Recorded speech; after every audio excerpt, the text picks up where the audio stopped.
Magkahiwalay na aksidente sa Ilocos Sur at Ilocos Norte na hulikam. Tutukan sa report na Ivy Hernando.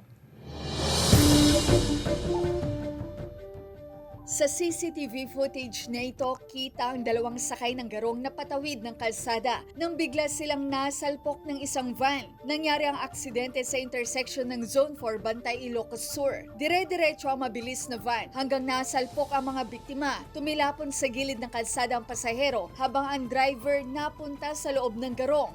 Kasi tayo na pala, nakita na matay, simurag, kamong idala-diretso na. Nag-isarap ang gilid nga, so nabulukan.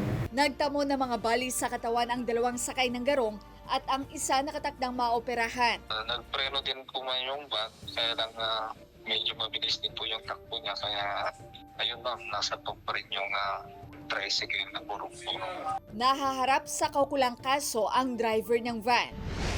Nahuli ang banggaan ng motorsiklo at tricycle sa Laoag City, Ilocos Norte. Sa video, makikita ang paparating na tricycle at pagdating sa crossing, agad na sumulpot ang motorsiklo na galing sa kabilang kalsada. Sa lakas ng banggaan, bumaliktad ang motorsiklo at umangat ang sidecar ng tricycle. Ayon sa pulisya, nagtamo lamang ng minor injury ang rider. Nakainom daw siya na mangyari ang aksidente. Binayaran umano ang mga gastusin sa pagpapaayos sa nasirang tricycle. Tiniketan din ng pulisya dahil sa pagmamaneho ng nakainom ang rider.